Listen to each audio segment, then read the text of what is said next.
Hello everyone. आज आपसे 8वीं क्लास के तीसरे अध्याय के बारे में बात करनी है और बहुत ही महत्वपूर्ण अध्याय है। पिछली कक्षाओं में हमने जो समझने की कोशिश की, छठी क्लास में हमारा फोकस रहा कि किस तरीके से हमारे देश में विभिन्नता है और उसके बाद उस विभिन्नताओं में इनइक्वालिटी है, मतलब असमानता है। ये सारी चीज़ें हमने बहुत डिस्कस की। फिर वहाँ हमने क्लास जो हमारा सरकार का जो सबसे छोटी इकाई थी उसको हमने समझने की कोशिश की कि पंचायती राज को समझा हमने, नगर पालिकाओं के बारे में थोड़ी बहुत बातें की, एक अंदाज़ा लगा। फिर हमारे 7वीं कक्षा में वहाँ के जो चैप्टर इम्पोर्टेंट थे उसमें हमने कुछ राज्य सरकारों के बारे में एक आइडिया लिया। अब जैसे जैसे कक्षाएं आपकी बढ़ती जाएंगी, जिससे ये क्लासेस ये इम्प्रूव होती जाएंगी 8वीं 9वीं 10वीं 11वीं 12वीं तक, आप देखेंगे कि आपके पास एक बड़ी कॉन्क्रीट समझ हमारे पूरे पॉलिटिकल सिस्टम की आपके पास मिल जाती है। अच्छा, हमने पहले भी इसकी जो उपयोगिता है उस पर आपसे बहुत डिटेल में बात की है कि किस तरीके से ये क्लासेस के जो आप पढ़ रहे हैं एनसीईआरटी के थ्रू, वो न केवल आपके फैक्ट्स के पॉइंट ऑफ व्यू से बहुत इंपॉर्टेंट है, कंसेप्ट को समझने में भी वो बहुत इंपॉर्टेंट भूमिका निभाते हैं। तो इन्हीं सारी चीज़ों को ध्यान में रखना है और इसी क्रम में आज 8वीं क्लास का जो तीसरा अध्याय है वो आपसे डिस्कस करना है।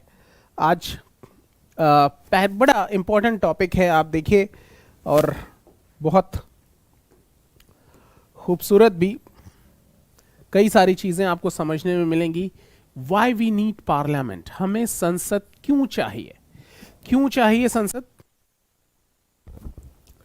तो हमें संसद क्यों चाहिए?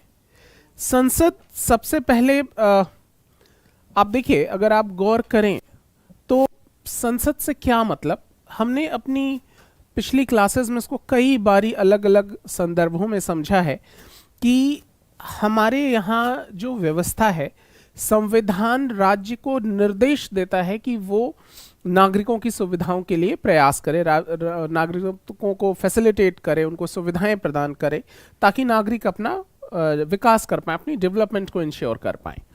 तो इसी क्रम में आखिर सरकारें ये काम कैसे कर पाएंगी? तो हमने समझा था कि राज्य के 3 भाग हैं, विधायिका, कार्यपालिका और न्यायपालिका। विधायिका हमने समझा था कि कानून बनाएगी, दूसरा लागू करेगी, कार्यपालिका उसको लागू करेगी और कहीं कोई कॉन्फ्लिक्ट होता है, डिस्प्यूट होता है तो उस पर न्यायपालिका न्याय देगी। ये हमने कई बारी समझा है।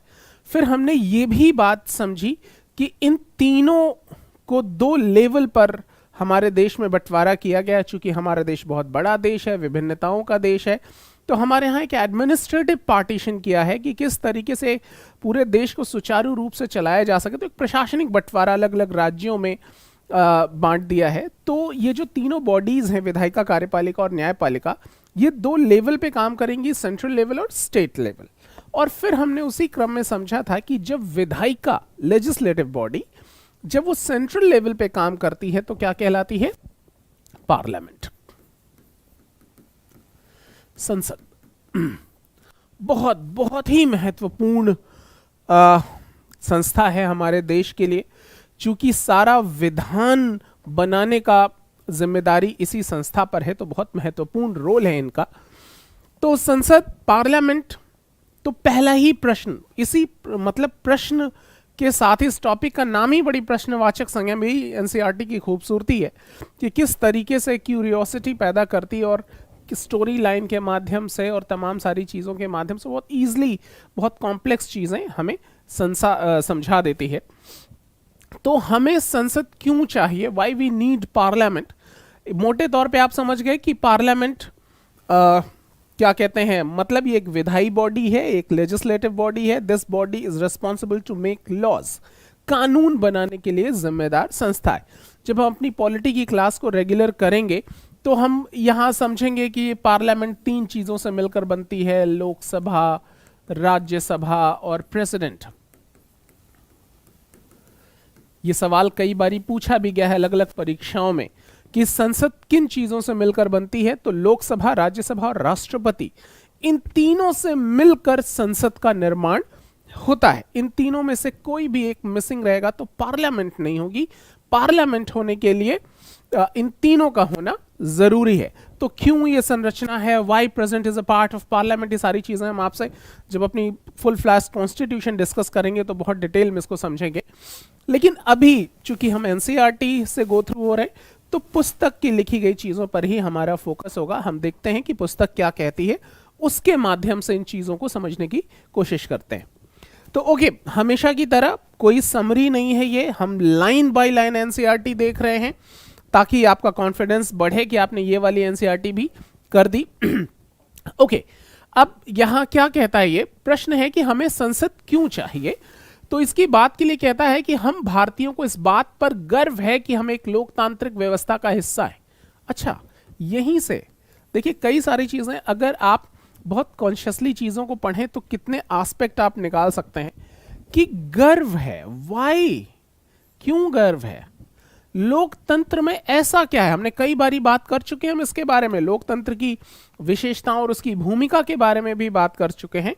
तो यहां प्रश्न ये है कि वाई वी आर मतलब सो प्राउडफुल, मतलब वाई वी फील प्राउड, ठीक है, टू बी डेमोक्रेटिक स्टेट। हम एक लोकतांत्रिक देश होने में इतने गर्व की क्या बात है। तो इसी चीज को समझना, ये समझेंगे तमाम सारी चीजें आपके समझ में आएंगी। अच्छा, इस अध्याय में हमें निर्णय प्रक्रिया में सहभागिता और लोकतांत्रिक सरकार के लिए नागरिकों की सहमति के महत्व जैसे विचारों के आपसी संबंध को समझने की कोशिश करें। बहुत महत्व, देखिए एक लाइन में ही सारे जवाब दे दिया, अब इसी को एक्सप्लेन करना है। कितनी खूबसूरती से आप देखिए, ये कहता है कि असल में लोकतांत्रिक व्यवस्था पे क्यों गर्व है, क्योंकि हम मतलब we the people of India,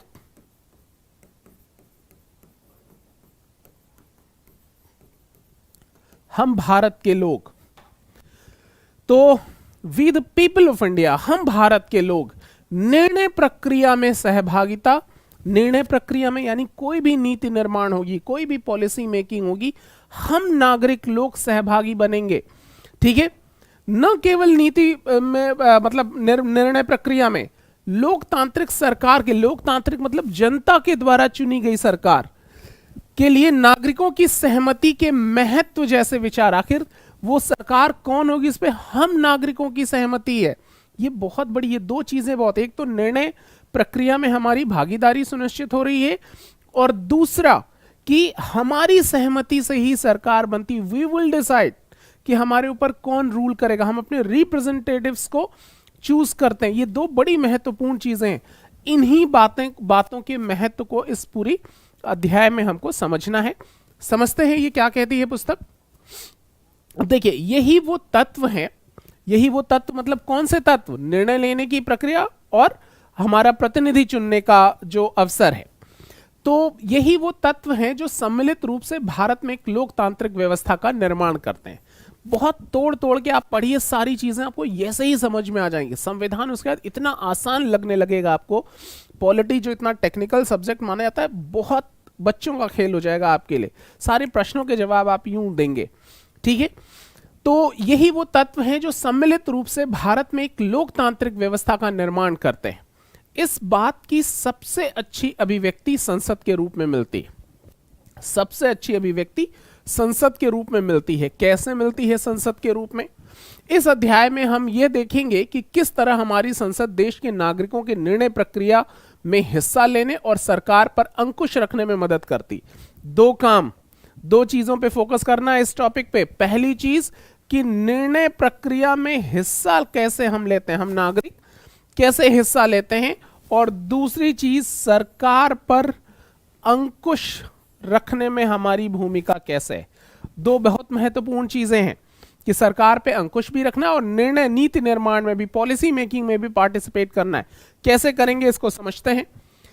यह कहता है इसी आधार पर संसद भारतीय लोकतंत्र का सबसे महत्वपूर्ण प्रतीक और संविधान का केंद्रीय तत्व है। केंद्रीय तत्व, संविधान का सेंट्रल पॉइंट है ऑफ द कॉन्स्टिट्यूशन। ठीक है, बहुत केंद्रीय। और अगर आप अपने प्रीवियस ईयर पेपर्स देखें, चाहे वो प्रीलिम्स के हों चाहे मेंस के हों, आप देखेंगे कि यही वो टॉपिक है पार्लियामेंट जिसमें सबसे ज्यादा प्रश्न आपसे पूछे आते हैं। बहुत बड़ा टॉपिक है। आप देखते हैं प्रेसिडेंट आप पढ़ते हैं, राष्ट्रपति की शक्तियों को पढ़ते हैं, उसमें इमरजेंसी वगैरह, उसी को पढ़ते वक्त आप पूरा council of ministers, prime minister, संसद के बाकी दोनों सदनों का स्ट्रक्चर, रूपरेखा, मेकिंग ऑफ लॉ, सिटिंग्स, ये तमाम सारी कमेटीज, बहुत बड़ा पार्ट है, बड़ी सारी बातें आप इसी के थ्रू समझते हैं। तो इसका एक मोटा स्ट्रक्चर इस अध्याय में हम समझने की कोशिश करेंगे।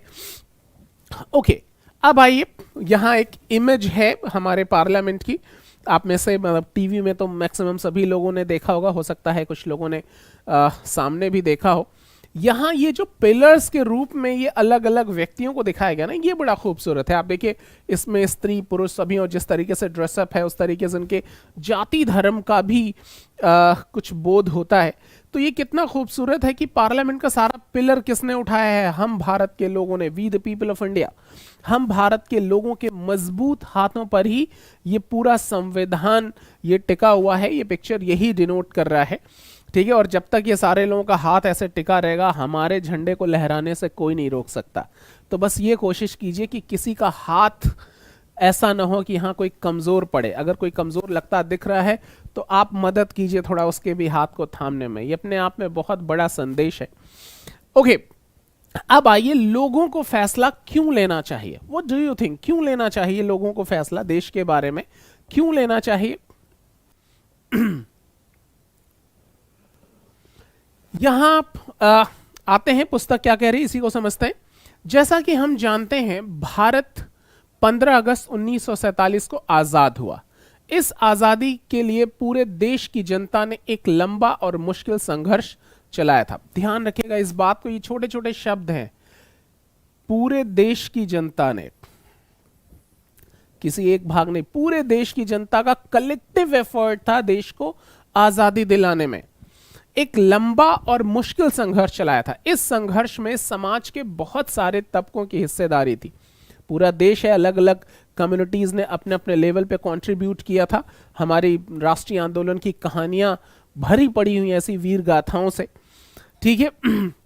वे स्वतंत्रता, समानता तथा निर्णय प्रक्रिया में हिस्सेदारी के विचारों से प्रेरित थे। आखिर यहां सवाल यह है कि इतने सारे लोग क्यों चाहते थे कि हमारा अपना शासन, अंग्रेजों के शासन में प्रॉब्लम क्या थी ताकि वो इतनी बड़ी बड़ी बातें कहते थे, इक्वलिटी बिफोर लॉ की बात करते थे, रूल ऑफ लॉ की बात करते थे। वो ये दावा करते थे कि हम लोग बड़े सभ्य लोग हैं, हम बाकी दुनिया के लोगों को भी, जहाँ जहाँ हमारी कॉलोनीज हैं वहाँ सबको सभ्य बनाएंगे। तो इंग्लैंड का राज्य तो दिन दूनी रात चौगनी प्रगति कर रहा था। तो हमको इंग्लैंड की प्रजा होने में क्या दिक्कत थी? क्यों परेशान थे हम? वाई, हमको क्यों चाहिए थी आज़ादी? ठीक है, क्यों हम चाहते थे कि हमको अंग्रेजों का शासन हमारे देश से खत्म हो जाए? आखिर ऐसी क्या बहुत महत्व? क्वीन की प्रजा होने में दिक्कत नहीं है। दिक्कत यह है कि जिस तरीके का व्यवहार इंग्लैंड के नागरिकों के साथ किया जाता है, हमको भी उसी तरीके का व्यवहार दीजिए, ठीक है। अगर शुरुआत में इस तरीके से अंग्रेज मान जाते ना तो हमारा कोई विरोध भी नहीं था। वी वर वेरी हैप्पी, हम बड़े खुश थे। आप देखिए दादा भाई नेरोजी की किताब है कि poverty and un British rule in India. तो उनकी किताब का, पुस्तक का नाम क्या है? Poverty and un British rule. Un British rule का क्या मतलब? कि जो ब्रिटिश रूल जो इक्वालिटी पर आधारित है, वो सबको समानता की बात कर रहा है, भारत में वो अन ब्रिटिश रूल है, वो इक्वालिटी नहीं है, ये समानता तो बिल्कुल ही नहीं है। तमाम सारे बंधन थे, आप भले ही किसी भी जाति धर्म के हों, आप बड़े प्रतिष्ठित हों, बहुत धनवान हों, बावजूद इसके अंग्रेज आपको हमेशा डोमिनेट करने की कोशिश करते थे। तो समानता तो बिल्कुल ही नहीं थी। ये भी वो तत्व था कि चाहे वो राजे महाराजे हों, बिजनेसमैन हो, अलग अलग कम्युनिटी, बड़े बुद्धिजीवी लोग हों, वहां से लेके निचले लेवल का आदमी तक अंग्रेजों से छुटकारा चाहता था, ठीक है, क्योंकि यहां अन ब्रिटिश रूल था।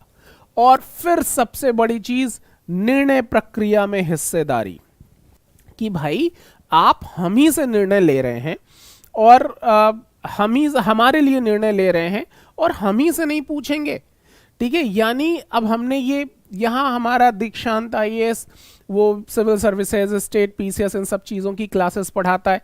क्यों हम एनसीईआरटी आपसे डिस्कस कर रहे हैं? अचानक से एनसीईआरटी डिस्कस करने के पीछे क्या वजह आ गई? वजह ये हो गई कि आपकी लगातार डिमांड, आप इतनी सारी बातें, साहब एनसीईआरटी पढ़नी है, कई बार कैसे पढ़ें, क्या पढ़ें, ठीक है, किन चीज़ों को छोड़ना है, किन चीज़ों पे हाईलाइट करना है।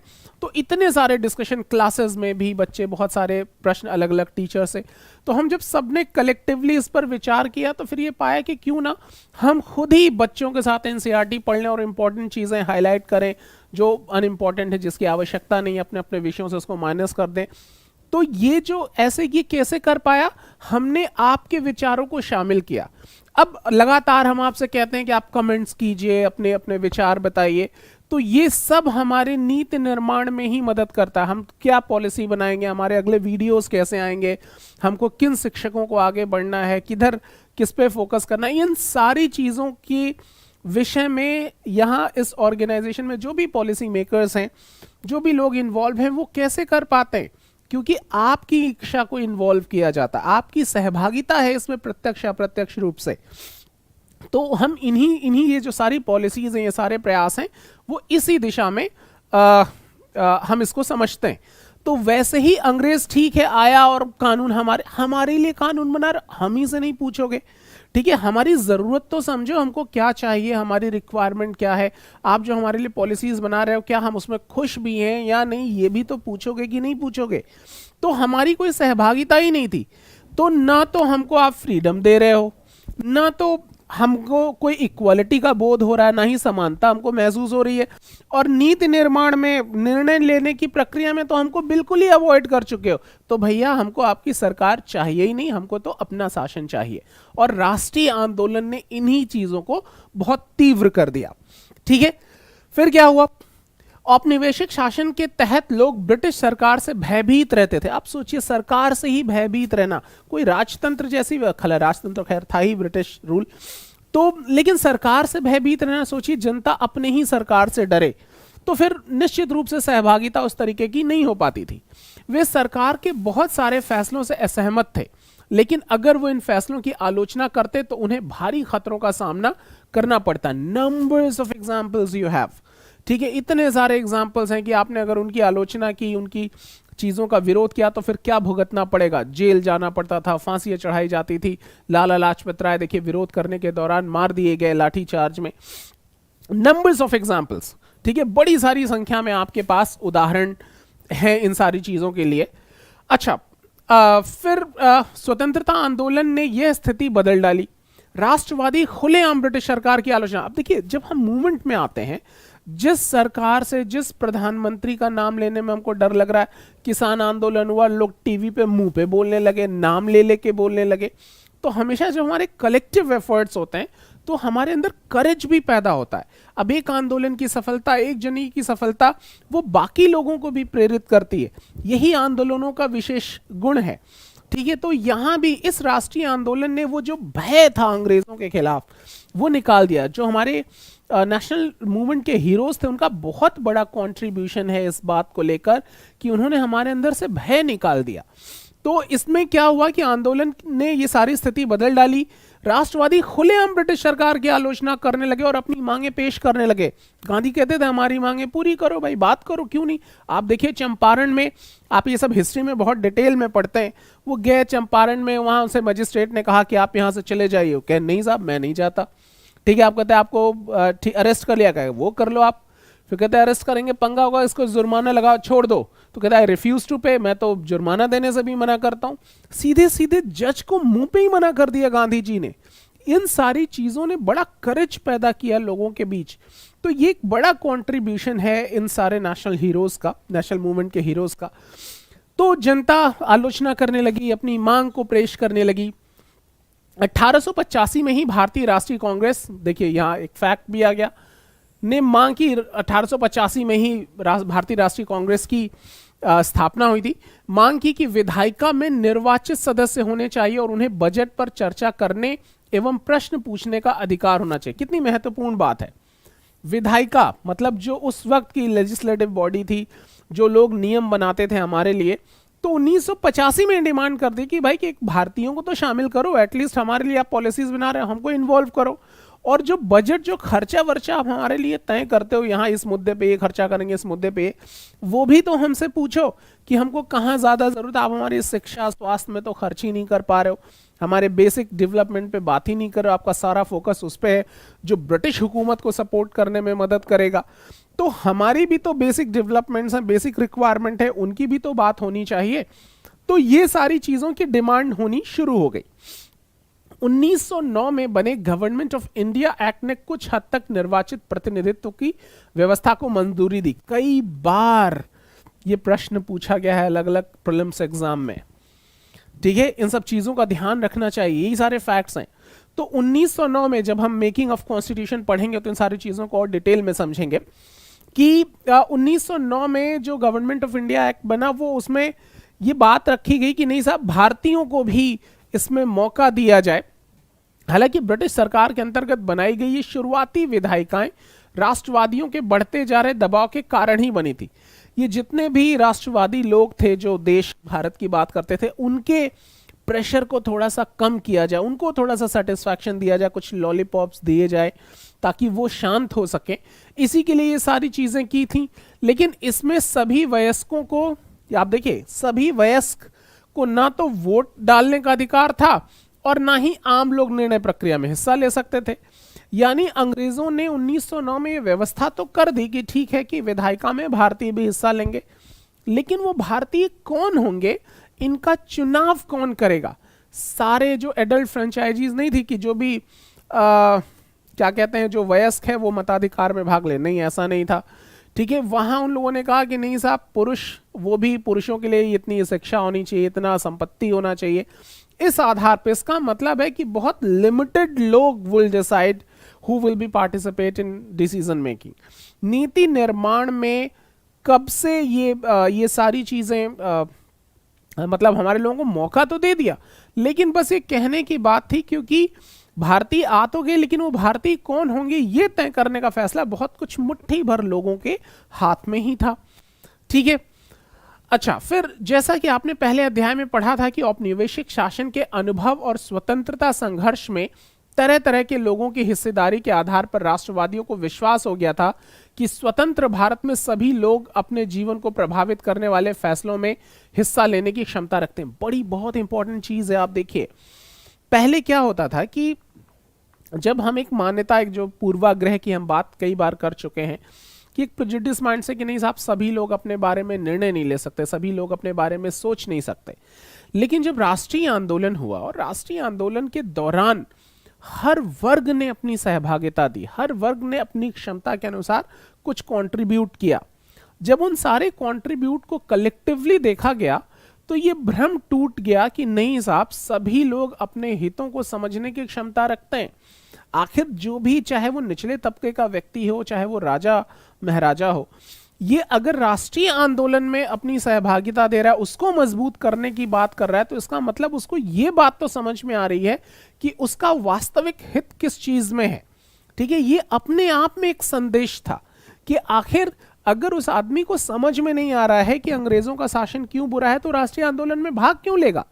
क्यों गांधी जी या किसी अन्य नेता की बातें प्रभावित करती हैं, अंबेडकर जी से बुलाने पे क्यों दलित वर्ग के लोग चले आ रहे हैं, या क्यों गांधी जी के कहने पे, या क्यों भगत सिंह की बातें प्रभावित कर रही, किसी भी नेता की बातें क्यों प्रभावित कर रही। तो ये करने के पीछे इसका मतलब ये था कि लोगों को अपने हितों का एहसास था। लोग समझ रहे थे कि हमारी वास्तविक जो बेनिफिट्स हैं वो किन चीजों पर निर्भर करती हैं। तो इस एक बात ने, ये सारी चीजें राष्ट्रीय आंदोलन के दौरान बहुत कलेक्टिवली एक्सप्रेस हुई, पूरे देश ने अभिव्यक्त किया अपनी अपनी समझ को, अपनी अपने कंट्रीब्यूशन के अकॉर्डिंग। लोगों ने ये तो बता ही दिया, ये तो जता ही दिया कि ऐसा नहीं है कि हम अपने हितों से अवेयर नहीं है। तो इसने इस भ्रम को तोड़ा कि लोग अपने हितों की बात नहीं समझ रहे, हमारे लिए क्या भला क्या बुरा हम नहीं समझ पा रहे, ये वाला भ्रम टूटा, ठीक है। अच्छा, फिर स्वतंत्रता मिलने पर हम एक स्वतंत्र देश के नागरिक बनने वाले थे, लेकिन इसका यह मतलब नहीं था कि सरकार जो चाहे वो कर सकती थी। इसी बात के लिए तो हम आंदोलन कर रहे थे। आखिर अंग्रेजों के शासन में बुराई क्या थी? बुराई यही थी, ना तो वो हमको स्वतंत्रता देते थे, ना समानता, ना हमारी नीति निर्माण में सहभागिता। इसी बात को लेकर तो हम खफा थे। और राष्ट्रीय आंदोलन से इस बात का भी पता चल गया कि नहीं sir, we are capable to take our decisions by own, हम अपने निर्णय स्वयं लेने में समर्थ हैं। तो इन सारी बातों ने कम से कम ये चीज तो क्लियर कर दी कि people of India is very much ready to participate in decision making. वो पूरी तरीके से तैयार हैं कि वो नीति निर्माण में अपनी सहभागिता कर सकें। अच्छा, फिर क्या हुआ कि आप देखिए इसका मतलब ये था कि अब सरकार को लोगों की जरूरतों और मांगों के प्रति संवेदनशील रहना होगा। आजादी के बाद अब ये बात तो बहुत क्लियर हो गई कि यार अगर लोग इतने अवेयर हैं तो सरकार लोगों की डिमांड को अवॉइड नहीं कर सकती, उनकी मांग को प्रायोरिटी देनी ही पड़ेगी और मतलब उसको आप अवॉइड तो बिल्कुल ही नहीं कर सकते, संवेदनशील रहना पड़ेगा। स्वतंत्रता संघर्ष के सपनों और आकांक्षाओं ने स्वतंत्र भारत के संविधान में ठोस रूप ग्रहण किया। ये बहुत महत्वपूर्ण चीज है। ठीक है, जब आप प्रस्तावना पढ़ते हैं उसमें जब नेचर ऑफ स्टेट पढ़ेंगे कि हम क्यों सॉवरेन हैं, हम संप्रभु क्यों हैं, हम पंथ निरपेक्ष क्यों हैं, हम क्यों समाजवादी हैं, लोकतांत्रिक गणराज्य हम क्यों बनाएंगे, तो आप देखेंगे इसके पीछे जो प्रेरणा थी यही राष्ट्रीय आंदोलन था। बहुत महत्वपूर्ण भूमिका है। ठीक है, ये सारी बातें हम इस बात को प्रेम्बल में और ज्यादा डिटेल में समझते हैं। इस संविधान ने सार्वभौमिक वयस्क मताधिकार के सिद्धांत को अपनाया। आप देखिए हमने छठी क्लास में 7वीं क्लास में ये सारा पढ़ा था कि पूरे दुनिया भर में हर जगह सभी को मताधिकार नहीं था, महिलाओं को तो बिल्कुल ही नहीं। यूरोप वगैरह में सब वो 20वीं शताब्दी में आके सबको मिला, 1921 में अमेरिका में जाके महिलाओं को मिला, ब्रिटेन में लगभग 100 साल लग गए लोकतंत्र स्थापित होने के बाद कि महिलाएं भी पार्टिसिपेट कर पाए वोटिंग में। लेकिन चूंकि हमको जो आज़ादी थी वो एक पूरी राष्ट्रीय आंदोलन की प्रक्रिया से गुजर के हमको ये मिला था, हम जिस दिन आजाद हुए उसी दिन से हमने वयस्क मताधिकार की बात कर दी। ठीक है कि वयस्क मता जो भी अडल्ट हैं, जो भी वयस्क हैं, वो मताधिकार, चाहे वो स्त्री हो पुरुष हो, किसी भी जाति धर्म संप्रदाय के हो, वो हमारे देश में सहभागी होंगे अपनी सरकार को चुनने के लिए। पहले ये वयस्क मताधिकार में जो एज हुआ करती थी वयस्क होने की हमारे देश में, वो 21 वर्ष मानी जाती थी। बाद में इसको राजीव गांधी जी की सरकार ने इसको 18 वर्ष कर दिया। किस वर्ष कर दिया? फटाफट कमेंट कीजिए कि 21 वर्ष से वयस्क होने की उम्र को घटाकर 18 वर्ष कर दिया गया। ये किस वर्ष की बात है, कब ये किया गया? जल्दी बताइए मुझे फटाफट। ओके, ठीक है, आगे बढ़ते हैं। अच्छा, सार्वभौमिक मताधिकार का मतलब है कि देश के सभी वयस्क नागरिकों को वोट देने का अधिकार है। और ये हमने पहले भी बात की है। ये कौन से आर्टिकल में बात की गई है? संविधान का कौन सा आर्टिकल हमने बात की है, ये भी बताइए मुझे फटाफट। 2 प्रश्न मैंने आपसे पूछे। पहला प्रश्न ये कि वयस्क होने की आयु 21 वर्ष से, मतलब वोट देने के लिए जो हम वयस्क कंसीडर करते हैं वो 21 वर्ष की आयु को घटा के 18 वर्ष कर दिया गया। ये किस वर्ष की बात है, कब ये किया गया? और दूसरी चीज कि सभी वयस्क, भारत के सभी वयस्क वोट दे सकते हैं। ये बात संविधान के कौन से अनुच्छेद में? हमने पिछली कक्षाओं में इसके बारे में बात भी की, मैंने आर्टिकल भी आपको बताया है कि कौन सा आर्टिकल है जो ये कहता है कि भारत में सभी वयस्क अपना मत दे सकते हैं। ठीक है, जल्दी बताइए मुझे अपना कमेंट करके। ये 2 प्रश्न हैं आपके लिए। जी, 1992 में इसको 18 वर्ष कर दिया गया। बिल्कुल, जिन लोगों ने भी बताया सभी लोगों ने सही जवाब बताया। ठीक है, सभी के जवाब सही हैं। ठीक है, आर्टिकल 325, 326। तो ये हमने पिछली क्लास में भी बात की थी। ओके, अब आगे इस चित्र में एक मतदाता इलेक्ट्रॉनिक वोटिंग ईवीएम के इस्तेमाल की विधि पढ़ रहा है। 2000 ग्राम। अच्छा, ये भी देखिए एक फैक्ट आ गया। ईवीएम की शुरुआत, मतलब पहले बैलेट बॉक्स में वो एक पर्चा मिलता था। आज भी पंचायतों के उस चुनाव में उस तरीके से हो जाता कि आप एक मुहर होती थी और जिसमें भी जिसको भी जिस पार्टी को भी वोट करना उसके चुनाव निशान पे आप ऐसे मुहर लगा देते थे। ठीक है, और फिर उसको मोड़ के बैलेट बॉक्स में डाल देते थे। अब उसकी जगह एक मशीन आ गई, ईवीएम। आपको चुनाव निशान बना होता है मशीन, आप में से कई लोगों ने वोट किया भी होगा, बना होता है। उसके बगल में एक बटन होता है, आप उसको दबाते हैं और उस पार्टी को वोट चला जाता है। तो इस ईवीएम की प्रणाली हमारे देश में कब से शुरू की गई? 2000। छोटे छोटे फैक्ट्स हैं लेकिन ये आपको हमेशा लीड दिला देता है। तो 2004 के आम चुनाव में पहली बार पूरे देश में ईवीएम का इस्तेमाल किया गया था। इस चुनाव में ईवीएम के इस्तेमाल से लगभग 1,50,000 पेड़ों की रक्षा हुई। ये भी बड़ा महत्वपूर्ण चीज, पेड़ों की रक्षा कैसे हुई वोट देने से? क्योंकि जो कागज पूरे देश भर में बैलेट बॉक्स के में वो जो कागज डालते थे मोहर लगाने के लिए, और आपको मालूम है कागज का जो रॉ मटेरियल है वो पेड़ों की छालों से बनता है, तो बहुत सारे पेड़ कटने से बच गए। ये संख्या भी बता रहे, लगभग 1.5 लाख पेड़ों की रक्षा हुई इस ईवीएम के आ जाने से। और आप देखिए 2004 से लेके अभी तक कितने बार वोटिंग हो चुकी हैं, विधानसभाओं के चुनाव और देश भर के जो लोकसभा के चुनाव हैं उन सबको कैलकुलेट कर लेंगे तो हमने करोड़ों की संख्या में पेड़ों को बचा लिया होगा अब तक। ओके, क्योंकि आप देखिए किस तरीके से चीजों को लिंक किया जाता है, ये भी आप सीखिए। कई बार आप जब कॉन्स्टिट्यूशन की बात कर रहे हैं, इसमें 1-2 लाइन ऐसा कोड डाली, इन्वायरमेंट की चीजें आपने डाल दी, कितना फायदा, आपने एकदम से ध्यान जोड़ दिया कि नहीं नहीं देखिए इन्वायरमेंट की भी तो रक्षा करनी है। तो एकदम से आप इन्वायरमेंट की बात कर रहे हैं, वहां पेड़ों की कटाई और भूगोल में कोई प्रश्न है, उसमें ये फैक्ट डाल दीजिए कि 2004 से ईवीएम बना दिया, उसमें 1.5 लाख पेड़ बच गए। तो आपको जो एग्जामिनर है वो समझ जाएगा कि यार इस व्यक्ति में जो आईएएस बनने की तैयारी कर रहा है, इसको बड़ी कलेक्टिव जानकारी है विषयों की, वो लिंक कर पाता है कि इसकी उपयोगिता कहाँ कहाँ है। देखिए एनसीईआरटी से आप ये वाली बात भी सीख रहे हैं, बहुत महत्वपूर्ण है इस पे फोकस करना।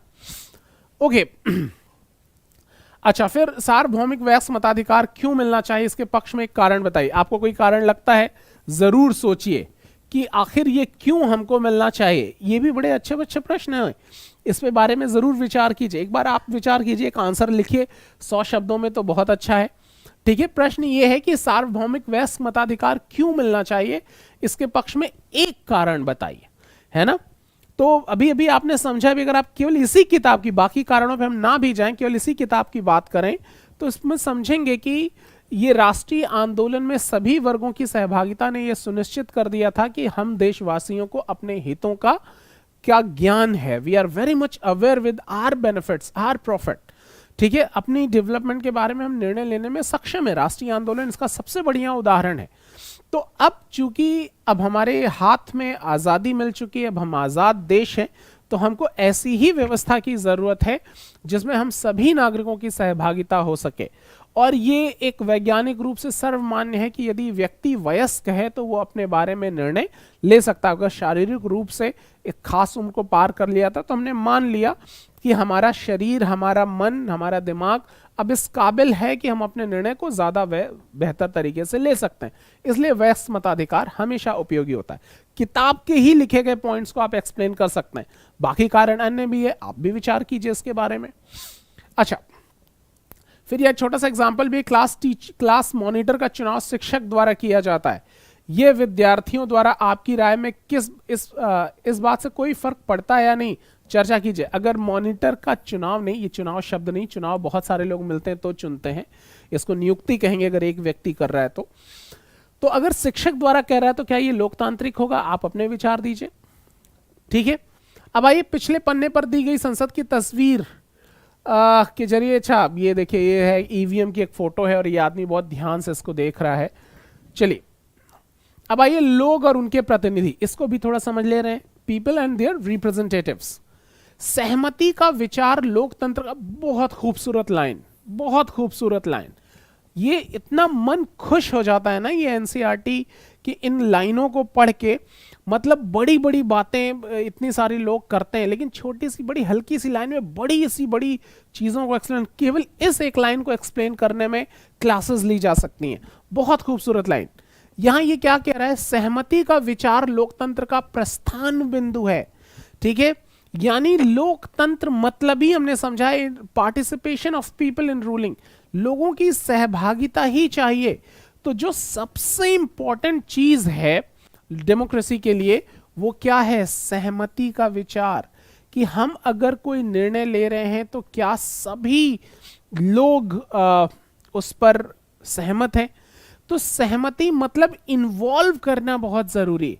ये बहुत महत्वपूर्ण चीज है। और जब भी सहमति ले रहे हैं, इसका एक मतलब ये भी है कि आप अगले को वैल्यू दे रहे हैं। ठीक है, अगर आपके मम्मी आपसे बहुत छोटा कि बेटे खाने में क्या खाओगे, वो सबसे पूछती हैं।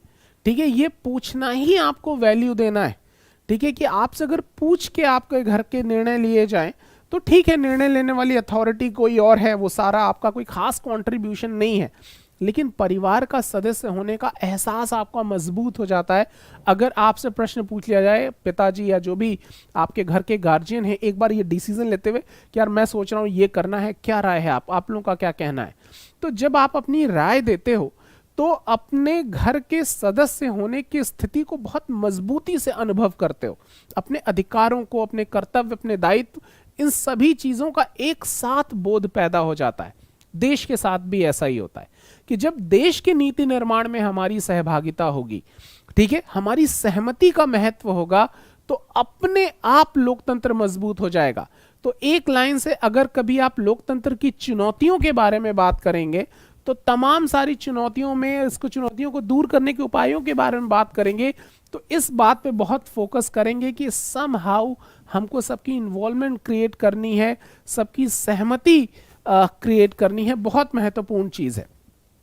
सहमति का मतलब है, देखिए आगे इसको एक्सप्लेन भी कर रहा है, सहमति का मतलब है चाह, स्वीकृति और लोगों की हिस्सेदारी। ये तीनों ही चीजें हैं। ठीक है, कि एक तो आपकी इच्छा भी है, you want to do something. ठीक है, कोई चीज चाहते, you want to happen like this, ये चीज ऐसे होनी चाहिए, आपकी इच्छा है कि हमारा देश ऐसा हो काश। तो पहली इच्छा, उस इच्छा में स्वीकृति, आपकी तरफ से जो भी कंट्रीब्यूशन हो रहा है उसकी आप एग्री होगी, yes we are ready to do this. ठीक है, आपकी स्वीकृति भी है कि यार ऐसे ही होना चाहिए, वी आर एग्री, हमें कोई विरोध नहीं है। और दूसरी चीज कि इसमें लोगों की, हमारी आपकी पार्टिसिपेशन भी होगी, what we are going to do. ठीक है, हमारी क्या इसमें क्या कहते हैं, क्या होगा ये। तो ये बड़ी इंपॉर्टेंट चीज है, इसको समझने की आवश्यकता है। इस तरह से लोकतंत्र के पीछे मूल सोच ये होती है कि व्यक्ति या नागरिक ही सबसे महत्वपूर्ण है। बहुत बहुत ही खूबसूरत। ठीक है, व्यक्ति या नागरिक ही सबसे महत्वपूर्ण है। आप देखिए, हमने ये पहले भी समझा है कि दो तरीके की व्यवस्थाएं हैं। एक है मोनार्क, राजतंत्र, इसमें जो केंद्र बिंदु होता है वो कौन होता है, किंग, राजा।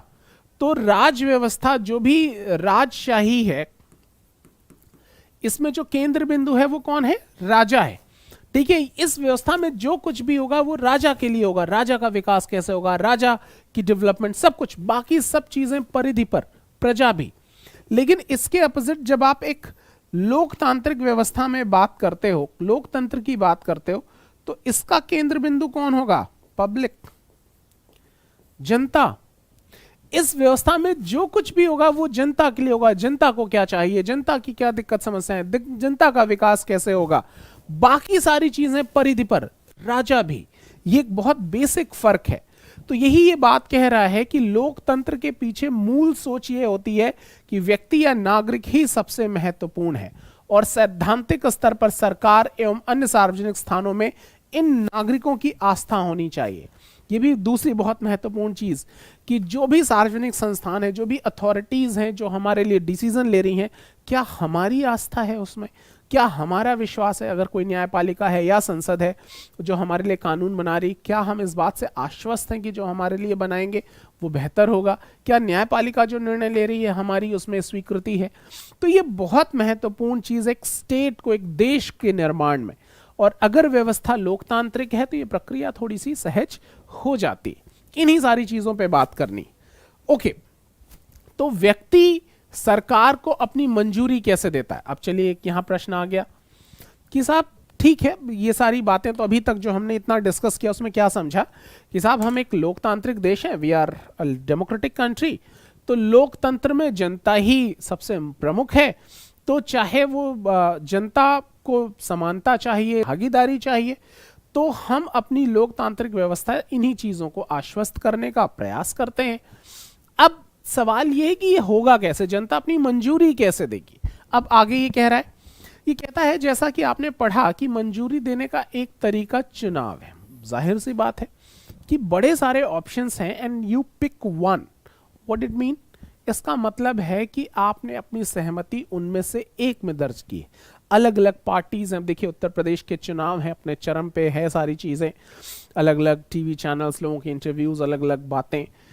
तो अब एक जनता के रूप में, नागरिक के रूप में आपके अपने पैरामीटर्स होंगे, आपकी अपनी कुछ प्राथमिकताएं होंगी। किसी बात से आप बड़े प्रभावित हो जाते होंगे, किसी बात से हो सकता है आपको नाराजगी भी हो। तो इन्हीं सारे आधारों पे आप अपनी स्वीकृति देंगे वोट देने के दिन। जो भी उत्तर प्रदेश के रहने वाले लोग हैं, जब वो एक निर्णय लेंगे वोट देते वक्त, वो फिर तमाम सारे भविष्य को निर्धारित करेगा। तो अब यहां जरूरी यह है कि आप निर्णय किस आधार पे ले रहे हैं। ठीक है, जिस आधार पे ले रहे हैं, क्या आने वाले 5 साल आपको केवल उसी चीज के बारे में बात करनी है? तो इस बात को जरूर सोचिएगा कि चीजें ठीक है कि मान लीजिए मैं अपने लिए एक जैकेट खरीद रहा हूं, तो इसका मुझे क्या मूल्य देना है। तो इसके मूल्य को निर्धारित करने के लिए हमको इसकी उपयोगिता का भी ख्याल रखना है कि यार अब ठंड जा रही है, अब कोई चीज़ है, चलो ठीक है, 10,000 का जैकेट है, 5,000 रुपये में मिल रहा है, 50% डिस्काउंट, बड़ा लाभ है, 5,000 का सीधा सीधा फायदा, ब्रांडेड जैकेट मिल रही है। लेकिन अब धीरे धीरे अब गर्मी शुरू हो रही है, अब मकर संक्रांति खत्म, फरवरी खत्म, उसका खत्म, अभी लॉकडाउन चल रहा है, प्रक्रिया ऐसी, पता नहीं हमारी आय, तमाम सारी चीज़ें क्या होंगी। ठीक है, इसको 15 दिन के लिए पहनना है, क्या हमको 15 दिन 20 दिन के लिए 5,000 रुपये खर्च करने चाहिए? वो भी तब जब अभी आय आने वाले समय में वो थोड़ी सी बाधित होने वाली है। तो ये सारे, अगर आपके पास जवाब है नहीं कोई बात नहीं, मेरे पास सफिशिएंट पैसे, खरीद लो आप, कोई दिक्कत नहीं। लेकिन लगता है अगर आप इन सारे बिंदुओं पर विचार करोगे तो आपका निर्णय हमेशा, आप अपने निर्णय पर पछताओगे नहीं कभी।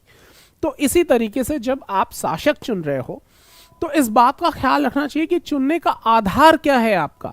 अगर आप इस आधार पे, जाति धर्म के आधार पे चुन रहे हो, तो एटलीस्ट उससे आप विकास की बात तो नहीं कर सकते। आप ये नहीं कह सकते कि साहब ऑक्सीजन नहीं है और तो अस्पताल नहीं है तो रोजगार नहीं मिल रहा है। आप समझ रहे बातों को? तो जब आप एक नागरिक की हैसियत से अपनी मूल आवश्यकताओं को ध्यान में रख के, कि आप याद कीजिए कि सारा राष्ट्रीय आंदोलन क्या इस बात के लिए हुआ था कि हमको ये वाली चीज चाहिए, जिसको ध्यान में रखकर आप वोट कर रहे हैं। तो जब आप इन आधारों पर चुनाव करते हैं तो निश्चित रूप से आप एक बेहतर सरकार चुनते हैं। और बेहतर सरकार, आप देखिए, कोई व्यक्ति में नहीं है, आपका जागरूक हो जाना ही अपने आप में शासक को जिम्मेदार बना देता है। इन सारी बातों पे भी डिस्कस करेंगे। तो यहां यही बात वो कह रहा है कि जो सबसे, हम अपनी सहमति कैसे देंगे, उसका सबसे अच्छा तरीका है कि हम चुन लें, अपने एक प्रतिनिधि को चुन लें। फिर ये कह रहा है, जैसा कि आपने पढ़ा है, लोग संसद के लिए अपने प्रतिनिधियों का चुनाव करते हैं। इन्हीं निर्वाचित प्रतिनिधियों में से एक समूह सरकार बनाता है। हमने ये बात भी समझी है कि जो हमारी पार्लियामेंट है, ये पार्लियामेंट के 2 सदन हैं, लोकसभा और राज्यसभा। पूरा स्ट्रक्चर हम संविधान पढ़ते वक्त डिटेल में समझेंगे।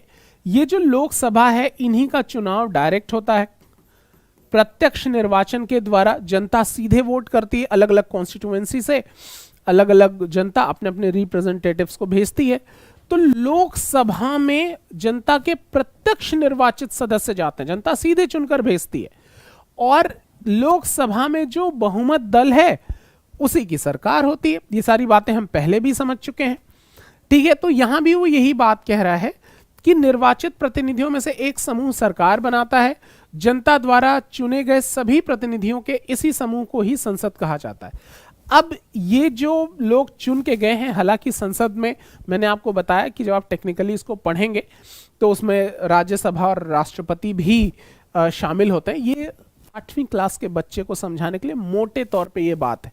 जब आप बहुत टेक्निकल एस्पेक्ट्स पढ़ेंगे कॉन्स्टिट्यूशन में तो आप समझेंगे कि जब हम संसद कहते हैं तो संसद का मतलब लोकसभा, राज्यसभा और राष्ट्रपति।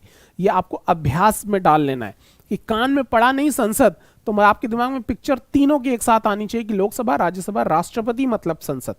ठीक है, ये मोटे तौर पर आपको ये समझाने के लिए बात कह रहा है।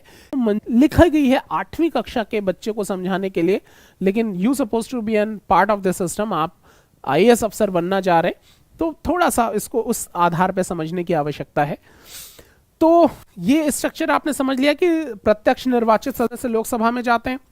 अच्छा, ये संसद सरकार को नियंत्रित करती है। ठीक है, यानी संसद में जितने लोग गए हैं उसमें से एक ही मतलब जो मेजॉरिटी होती केवल वही लोग सरकार बनाते हैं, लेकिन उसमें अन्य लोग भी हैं जिसमें विपक्ष भी हैं। हम उसकी चर्चा कर चुके हैं पिछली क्लासेस में कि विपक्ष क्या होता है, ठीक है, वो समझ। तो इन सारे, चाहे वो सत्ता पक्ष के लोग हों, विपक्ष के लोग हों, अन्य लोग हों, ये सब लोग मिलकर ही संसद का निर्माण करते हैं। और चूंकि सरकार इसी संसद का एक भाग होता है, तो सरकार, सत्ता और विपक्ष दोनों मिलकर ही संसद है। तो ये संसद इन सब के माध्यम से निर्णय पे, सरकार के जो नीतियां हैं, पॉलिसी मेकिंग है, उसमें इन्वॉल्व होती हैं। कि बाकी लोग भी हैं जो ये डिसाइड करते हैं कि क्या होना चाहिए, नहीं होना चाहिए। भले ही आपके घर में आपके पिताजी सपोज घर के गार्जियन है, वही आय का स्रोत भी है, वही कमा के लाते हैं, लेकिन घर के तमाम सारे खर्चों में आपकी भी भूमिका बहुत महत्वपूर्ण होती है। आप कई सारी क्षेत्रों में आप डिसाइड करते हो कि चीजों को क्या करना है, ठीक है, तो आप उनके डिसीजन को भी प्रभावित करते हो। ये अधिकार आपको आपके घर के सदस्य होने के नाते मिला है। इसी तरीके से सरकार, चूंकि उन्हीं चुने गए प्रतिनिधियों में एक हिस्सा सरकार है, लेकिन बाकी प्रतिनिधि भी तो हैं। तो भले ही सरकार अथॉरिटी है, लेकिन बाकी प्रतिनिधि भी सरकार के निर्णयों को प्रभावित करते हैं। और ये जो बाकी प्रतिनिधि हैं, ये कौन है? ये जनता के ही प्रतिनिधि हैं।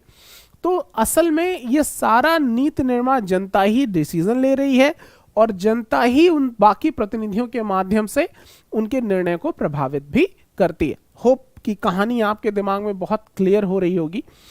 ओके, फिर इस लिहाज से अपने निर्वाचित प्रतिनिधियों के माध्यम से लोग ही सरकार बनाते हैं और उस पर नियंत्रण रखते हैं। अभी भी मैंने बताया कि चूंकि जनता के ही चुने गए प्रतिनिधि हैं सारे ही, उसी में से बहुमत दल सरकार बना लेता है, और बाकी जो सरकार में नहीं होते, विपक्ष के हैं, वो भी तो जनता के ही प्रतिनिधि हैं, तो इसके माध्यम से वो नियंत्रण भी रखते हैं। ठीक है, ओके, आगे इस फोटो में चुनाव कर्मचारी एक दुर्गम स्थिति, मतलब बता रहा है कितने मुश्किल से हर दूर दराज इलाकों में भी ये इलेक्शन कमीशन के मेंबर्स, ये लोग पार्टिसिपेट करते हैं। बड़ा मेहनत का काम है पूरे देश में एक चुनाव करा पाना। अच्छा, प्रतिनिधित्व का ये विचार कक्षा 6 और 7 की सामाजिक एवं राजनीतिक पाठ्यपुस्तकों का एक महत्वपूर्ण विषय था। हमने ये पढ़ा भी है। आप इस बात से पहले ही परिचित हैं कि सरकार के विभिन्न स्तरों पर प्रतिनिधियों का चुनाव किस तरह किया जाता है। हमने ये डिस्कस किया भी है। आइए फिर से इसको दोहरा लें एक बार। यहां हमने ये बात भी समझी है कि विधायक कौन होता है, जो हमने समझा था पूरा स्ट्रक्चर ही। अगर आपने नहीं देखा तो मैं आपको सजेस्ट करूंगा पिछले वीडियोस जरूर देख लीजिएगा। हमने पूरा सजेस्ट किया है कि एमएलए, हमने पूरा डिस्कस किया है कि एमएलए कौन है, एमएलसीज कौन है, एमपी किसको कहते हैं, ये सारी डिस्कस किया है। तो विधायक कौन होते हैं, हमने ये सारी बातें समझी थी। राज्य विधानसभा और संसद लोकसभा के बीच क्या फर्क है, इसमें हमने डिस्कस किया। ये डिस्कस हम ऑलरेडी कर चुके हैं कि विधायिका है, 2 लेवल पे काम करती है, सेंट्रल लेवल, स्टेट लेवल, दोनों के 2-2 सदन, लोकसभा, राज्यसभा या विधानसभा, विधान परिषद। लोकसभा और राज्यसभा के सदस्यों को एमपी कहते हैं कलेक्टिवली। विधानसभा के सदस्यों को क्या कहते हैं, मेंबर ऑफ लेजिस्लेटिव असेंबली कहते हैं, एमएलएज। विधान परिषद के सदस्यों को एमएलसीज कहते हैं। ये सारी बातें हमने डिस्कस कर ली है पिछली क्लास में। अच्छा, यहां आप पढ़ चुके हैं कि पंचायत राज, ये सारी चीजें हमको रिवीजन करा रहा है। आप ये भी पढ़ चुके हैं कि सरकार की कार्रवाई पर अपनी सहमति या असहमति व्यक्त करने के लिए लोग केवल चुनाव का इस्तेमाल नहीं करते, बल्कि दूसरे रास्ते भी इख्तियार करते। हमने समझा था विरोध प्रदर्शन, डिबेट्स, ये सारी चीजें हमने डिस्कस की है। अब यहां पार्लियामेंट की एक इमेज है जो ओरिजिनल पिक्चर है पार्लियामेंट की। ये पार्लियामेंट हाउस है हमारा। ये जो अगर रेड कारपेट है तो इसका मतलब है कि ये राज्यसभा है, और यहां इसमें ब्लू दिख रहा है, असल में ये ग्रीन होता है। तो ग्रीन कारपेट है तो इसका मतलब ये लोकसभा है ना। तो ये दोनों ही हाउसेज हैं इस लोकसभा के। तो आप कई बार अगर लोकसभा राज्यसभा देखिए और उनका लोगो यहां लगा होता है, ये लोकसभा टीवी है, ये मतलब सॉरी ये राज्यसभा टीवी है, ये राज्यसभा टीवी है, ये लोकसभा टीवी है। अगर ये लोगो ना भी हो तो भी आप उनकी कारपेट पे नजर डालिए। अगर ये रेड है तो ये राज्यसभा है, अगर ये ग्रीन है तो ये लोकसभा है। ठीक है, तो इस बात का भी आपको ध्यान रहना चाहिए। ओके, भारतीय संसद देश की सर्वोच्च कानून निर्मात्री संस्था। हमने समझा है कि पूरे देश के लिए कानून बनाने की जिम्मेदारी हमारी पार्लियामेंट की है। This is the highest authority to make laws for our country. पूरे देश के लिए कानून बनाने की जिम्मेदारी किसकी है? हमारी संसद की है। इसके दो सदन होते हैं, राज्यसभा और लोकसभा। इस राज्यसभा को अपर हाउस बोलते हैं, ठीक है, और लोकसभा को लोअर हाउस बोलते हैं। ये सारी चीजें हम डिस्कस भी करेंगे। ये परमानेंट हाउस भी बोलते हैं, ये कभी डिसॉल्व नहीं होती, ये टेम्परेरी हाउस कहलाता है, ठीक है। अच्छा, राज्यसभा में कुल 245 सदस्य होते हैं, ये छोटे छोटे फैक्ट्स हैं। देश के उपराष्ट्रपति राज्यसभा के सभापति होते हैं, पदेन अध्यक्ष होते हैं। ये सब हम बहुत डिटेल में जब कॉन्स्टिट्यूशन की क्लासेस करेंगे तो डिटेल में डिस्कस करेंगे कि राज्यसभा के सभापति का कोई चुनाव, कोई नियुक्ति नहीं होती। जो व्यक्ति उपराष्ट्रपति बनता है वही व्यक्ति पदेन अध्यक्ष होता है राज्यसभा का, एक्स ऑफिसो चेयरपर्सन होता है। यानी राज्यसभा के सभापति का कोई चुनाव, कोई नियुक्ति नहीं होता, चुनाव होता है उपराष्ट्रपति साहब का, और जो व्यक्ति भी उपराष्ट्रपति चुना जाएगा वही व्यक्ति अपने आप राज्यसभा का अध्यक्ष भी होता है। और आप अभी आगे पढ़ेंगे कि ये जो हमारे उपराष्ट्रपति महोदय हैं, इनको इनके पद का वेतन नहीं मिलता, मतलब उपराष्ट्रपति की कोई सैलरी नहीं है हमारे देश में। उपराष्ट्रपति जो सैलरी लेता है वो as a chairperson of Rajya Sabha लेता है, ठीक है। मतलब vice president will get his salary as a chairperson of Rajya Sabha. उपराष्ट्रपति को उसके पद का वेतन दिया जाता है राज्यसभा के सभापति के रूप में। उपराष्ट्रपति की हैसियत से वो वेतन भी नहीं लेते। ये सारी बातें हम क्लासेस के दौरान आपसे डिस्कस भी करेंगे। अच्छा, लोकसभा में कुल 545 सदस्य होते हैं। इसकी अध्यक्षता लोकसभा अध्यक्ष करते हैं, ठीक है। अब ये लोकसभा में 545 सदस्य, छोटे छोटे फैक्ट्स हैं, हालांकि बहुत डिटेल में डिस्कस भी करना है।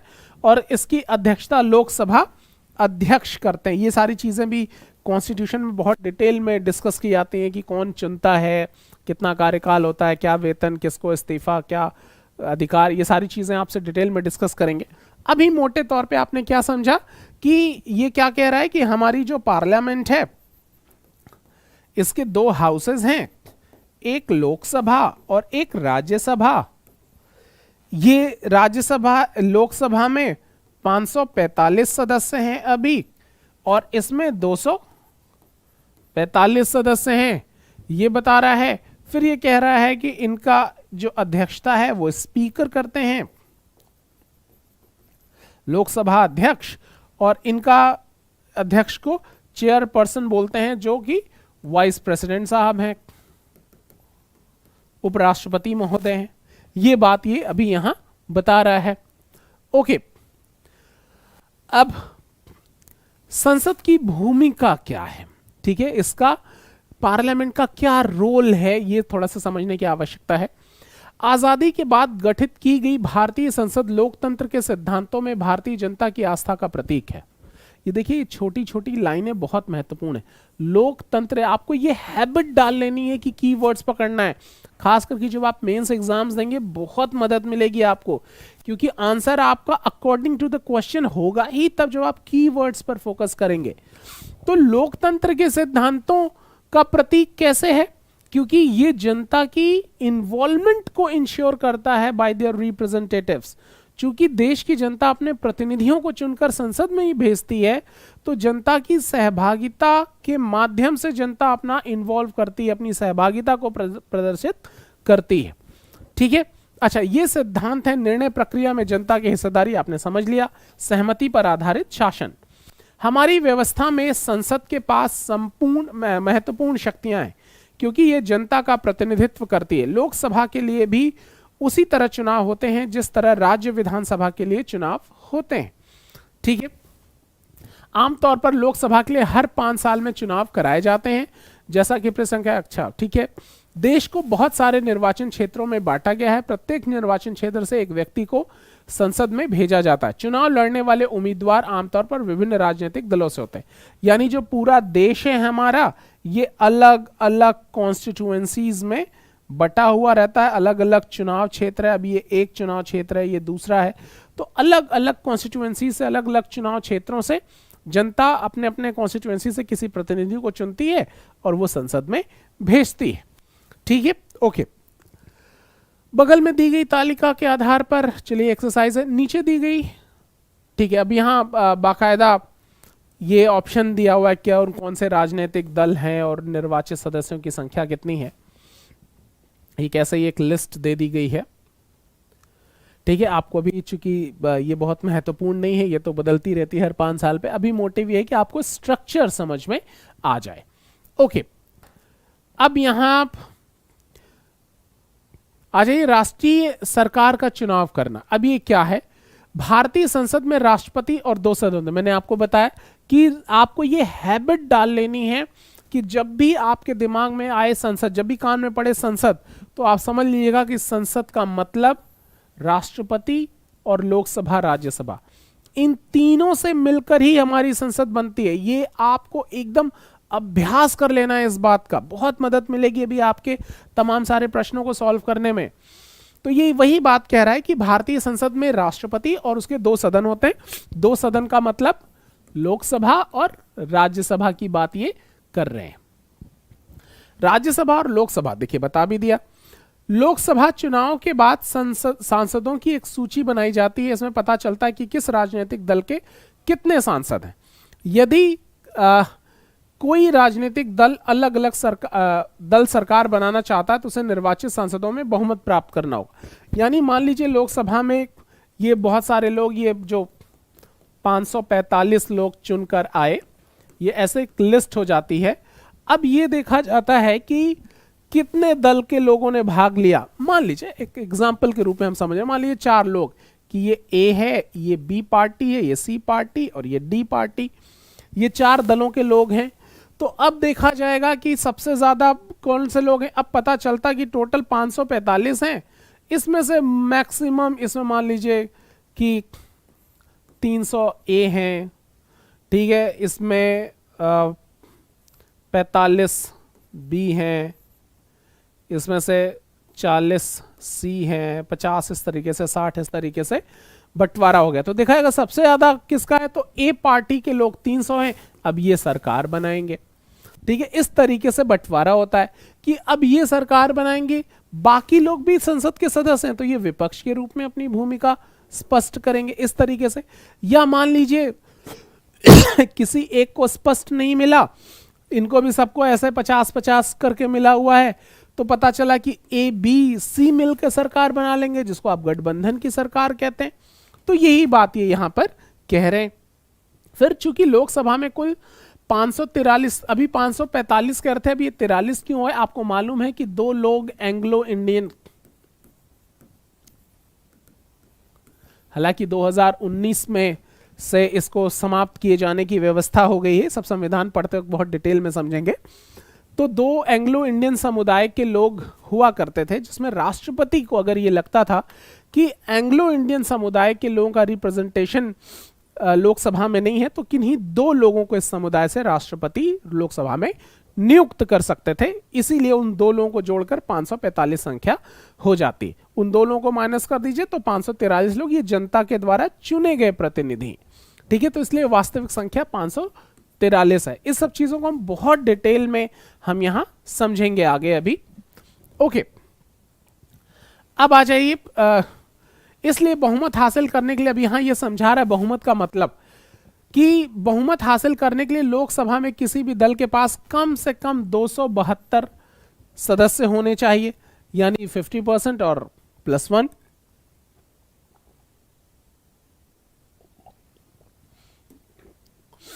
ठीक है। संसद में बहुमत प्राप्त करने वाले दल या गठबंधन का अंग नहीं होने वाले सभी राजनीतिक दल विपक्षी दल कहलाते हैं। यानी अब मान लीजिए अकेले, जैसे मैंने बताया कि ए बी सी डी ये 4 दल हैं सपोज, इसमें अगर एक ही के पास मान लीजिए 272 हैं, तब ये बहुमत दल है, बाकी अपने आप विपक्ष हो जाएंगे। मान लीजिए ए और बी ने मिलकर ये संख्या पूरी की है, तो ये गठबंधन कहलाते हैं, ठीक है। तो ये लोग सरकार होंगे, बाकी अपोजिशन होंगे, ये विपक्ष होंगे। कहानी क्लियर हो रही है? यही बात ये यहां पर कह रहा है। ओके, आगे कार्यपालिका का चुनाव करना लोकसभा का एक महत्वपूर्ण काम होता है। हमने ये बात भी पहले भी समझ ली है पिछली क्लास में, कि पिछली क्लास में समझा था कि जो गवर्नमेंट, जो मंत्री चुने जाते हैं, असल में वही कार्यपालिका होते हैं। इस बात को और डिटेल में हम समझेंगे संविधान पढ़ते वक्त। यहां ये बात क्या कह रहा है कि कार्यपालिका का चुनाव करना लोकसभा का एक महत्वपूर्ण काम होता है। जैसा कि आपने पहले अध्याय में पढ़ा था, हाँ हमने डिस्कस भी किया था कार्यपालिका ऐसे लोगों का समूह होती है जो संसद द्वारा बनाए गए कानूनों को लागू करने के लिए मिलकर काम करती है।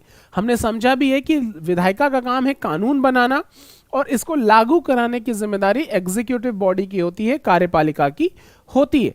तो कार्यपालिका की जिम्मेदारी कि उसको लागू कराए, और वो कार्यपालिका भी कौन है? उसी जो बहुमत दल मिलकर जो मंत्री परिषद बनती है, जो सरकार बनती है, वही सरकार कार्यपालिका के रूप में काम करती है। ठीक है, अच्छा, हमने ये बात बहुत डिटेल में डिस्कस की है। अगर जिन लोगों ने नहीं देखा है, मैं उनको सजेस्ट करूंगा पिछले वीडियोस जरूर देखिए आप। अच्छा, जब हम सरकार शब्द का इस्तेमाल करते हैं तो हमारे जहन में अक्सर यही कार्यपालिका होती है। इन बातों को हमने बहुत डिटेल में डिस्कस किया है।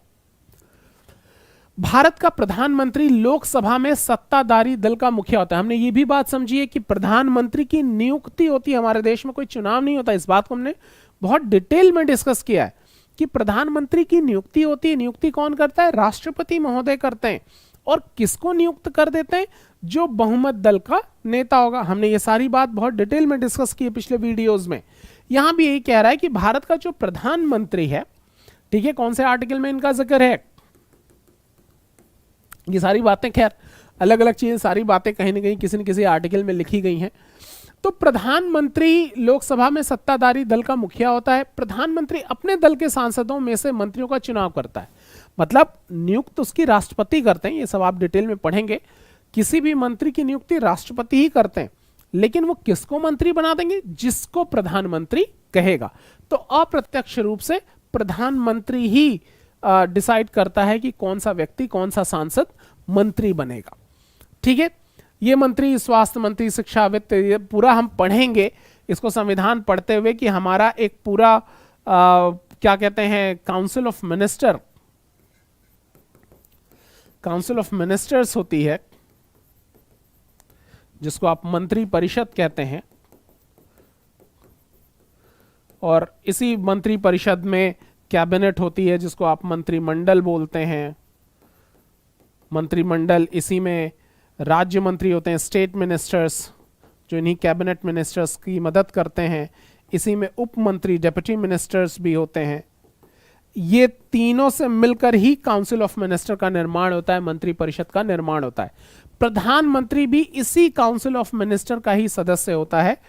चूंकि ये उसका मुखिया होता है तो हम इसको प्रधानमंत्री कहते हैं। ये सारी बातें हम बहुत डिटेल में आपसे समझेंगे।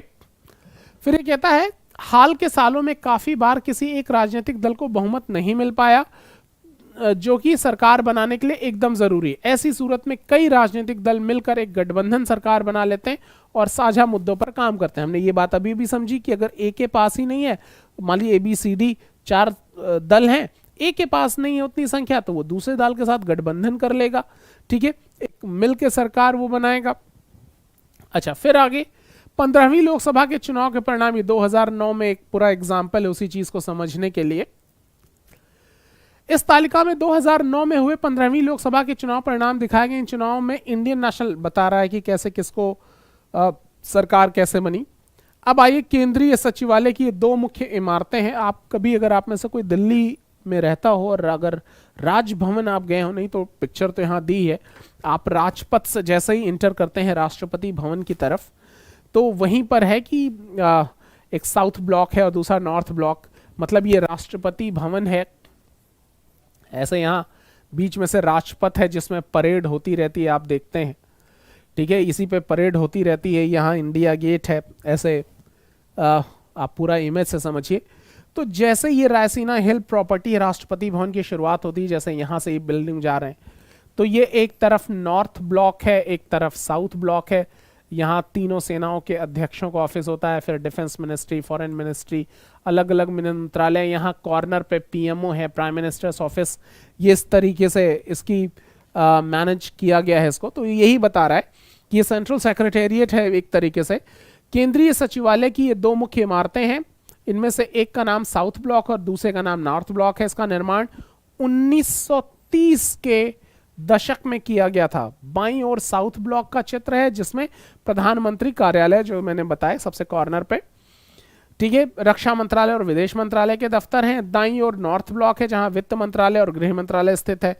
केंद्र सरकार के अन्य मंत्रालय नई दिल्ली के विभिन्न इमारतों में स्थित अलग अलग बिल्डिंग्स बनी हुई हैं, उसके आसपास ही है इधर। ओके, राज्यसभा मुख्य रूप से देश के राज्यों की प्रतिनिधि के रूप में काम करती है। ठीक है, यहां मतलब हमने क्या समझा कि दो पार्लियामेंट जो संसद है हमारी, हमने समझा है कि दो हाउसेज हैं, लोकसभा और राज्यसभा। ये बात हमने पहले भी हमें ये समझ चुके हैं, फिर से एक बार समझ लीजिए कि दोनों ही मिलके कोई कानून बनाती है, राष्ट्रपति साइन करते हैं तो फिर काम चलता है। ये जनता का प्रतिनिधित्व है, लेकिन राज्य सरकारें अगर संसद कोई कानून बना दे, कल को राज्य सरकारों के लिए उसको लागू करना दिक्कत हो तो ये मुश्किल है। तो कितना अच्छा होगी कानून बनाते वक्त ही राज्य सरकारों से पूछ लिया जाए। तो पूछेंगे कैसे? पूछेंगे तब ना राज्य सरकारों से, जब राज्य सरकारों का कोई प्रतिनिधि संसद में होगा। इसी प्रतिनिधित्व को क्लियर करने के लिए अलग अलग जो स्टेट गवर्नमेंट्स हैं, अलग अलग स्टेट्स गवर्नमेंट्स हैं, ये राज्य सरकारें, ये सब अपने अपने प्रतिनिधि राज्यसभा में भेजते हैं।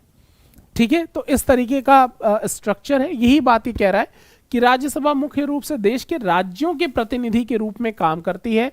राज्यसभा भी कोई कानून बनाने का प्रस्ताव पेश कर सकती है। किसी विधेयक को कानून के रूप में लागू करने के लिए जरूरी है कि उसमें राज्यसभा की भी मंजूरी हो। इस प्रकार राज्यसभा की बहुत महत्वपूर्ण भूमिका है। कानून बनाने की प्रक्रिया भी हमको डिटेल में समझनी है, लेकिन मोटे तौर पे आप समझिए कोई भी कानून किसी भी सदन में पेश किया जा सकता है, कुछ कानून को छोड़ के, जैसे धन विधेयक वगैरह हैं। तो कोई भी कानून अगर बनना है, मान लीजिए लोकसभा में पेश किया गया तो यहां से पास हो गया तो ऐसा नहीं कानून बन जाएगा। वो तब तक कानून नहीं बनेगा जब तक राज्यसभा और उसके बाद फिर राष्ट्रपति का अप्रूवल न मिल जाए। तो इसीलिए ये तीनों ही मिलकर हमारी संसद बनते हैं। तो दोनों ही सदनों का अप्रूवल होना जरूरी है किसी भी कानून को बनाने के लिए। ओके, आगे संसद का यह सदन लोकसभा द्वारा पारित किए गए कानूनों की समीक्षा करता है और अगर जरूरत हुई तो उसमें संशोधन करता है। मतलब अगर लोकसभा ने कुछ बनाया, उसमें क्या कमियां रह गई, क्या चीजें, सब चीजों का अवलोकन करता है। ठीक है, अवलोकन करता है और फिर देखता है अगर कोई जरूरत हुई तो संशोधन के लिए सजेशन भी देता है। राज्यसभा के सदस्यों का चुनाव विभिन्न राज्यों की विधानसभाओं के निर्वाचित सदस्य करते हैं। जो एमएलएज होते हैं वही चुनते हैं कि राज्यसभा का कौन सा सदस्य होगा। राज्यसभा में 333 निर्वाचित सदस्य होते हैं और 12 सदस्य राष्ट्रपति की ओर से मनोनीत किए जाते हैं। अभी जब आप इस पूरा स्ट्रक्चर समझेंगे तो आपने ये समझा कि 245 सदस्य हैं। इन 245 में 233 हैं जो चुन के आते हैं अलग अलग राज्यों से, और ये 12 ये 4 फील्ड से, कला, साहित्य, विज्ञान और सामाजिक क्षेत्र,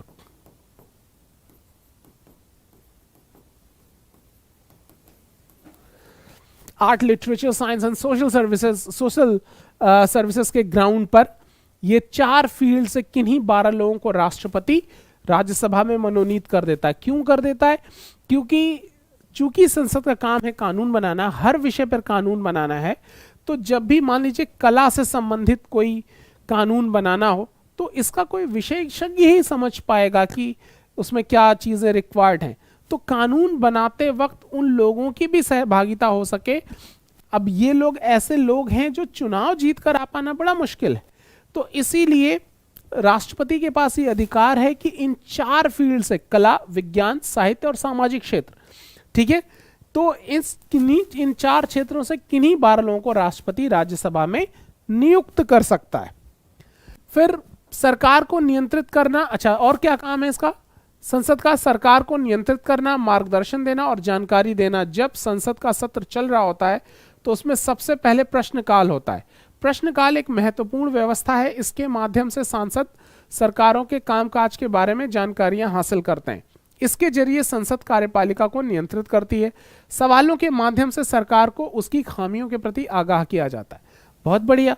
यानी जब सत्र चल रहा होता है, आप अगर देखेंगे ये सारी चीजें हमको भी बहुत डिटेल में डिस्कस भी करना है,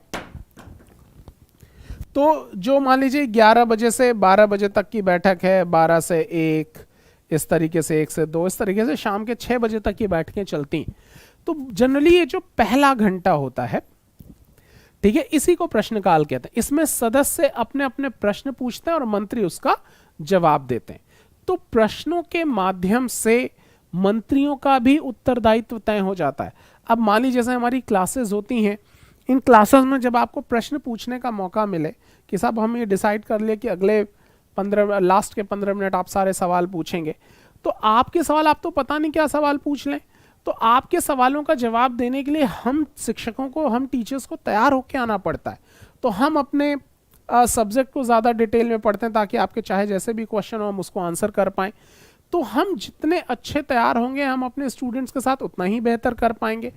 इसी तरीके से कि अगर सदस्य जब प्रश्न पूछते हैं तो ये मंत्रियों के उत्तरदायित्व को और ज़्यादा स्ट्रॉन्ग करता है, और ज़्यादा वो रिस्पॉन्सिबल, अकाउंटेबल होते हैं। और एक लोकतांत्रिक देश में सरकार जितनी ज़्यादा अकाउंटेबल होगी, लोकतंत्र उतना ही मजबूत होगा। यही वजह है कि यहाँ इस तरीके की व्यवस्था होती है। तो चूंकि ये काम पार्लियामेंट में हो रहा है, तो यहाँ यही बात कह रहा है कि सरकारों को नियंत्रित भी कर लेती है उनसे प्रश्न पूछकर। क्लियर हो रही है बात? ठीक है, ओके। तो इस तरह सरकार को भी जनता के प्रतिनिधियों यानी सांसदों के जरिए जनता की राय जानने का मौका मिलता है। सरकार से सवाल पूछना किसी भी सांसद की बहुत महत्वपूर्ण जिम्मेदारी होती। अब देखिए, ये भी आप अपना मूल्यांकन कर सकते हैं कि अगर आप गौर कीजिए, कभी संसद के सत्र देखिए, और अगर लगे कि नहीं यार हमने जिस सांसद को बोला है वो तो केवल झपकी लेता है, वो तो कुछ पूछता ही नहीं है, तो ये समझिए कि वो ठीक से आपने रिप्रेजेंटेटिव चुनने में गलती कर दी। तो जब भी कोई सांसद जितना ज्यादा प्रश्न पूछेगा, वो एक तरीके से अपने क्षेत्र की जनता का उतना ही अच्छा रिप्रेजेंटेशन कर रहा है, उतना ही अच्छा प्रतिनिधित्व कर रहा है। और ये प्रश्न पूछना हमेशा सरकार की जिम्मेदारी को तय करता है, इसलिए बहुत जरूरी है कि ये प्रश्न पूछे जाएं। यही बात ये कह रहे हैं।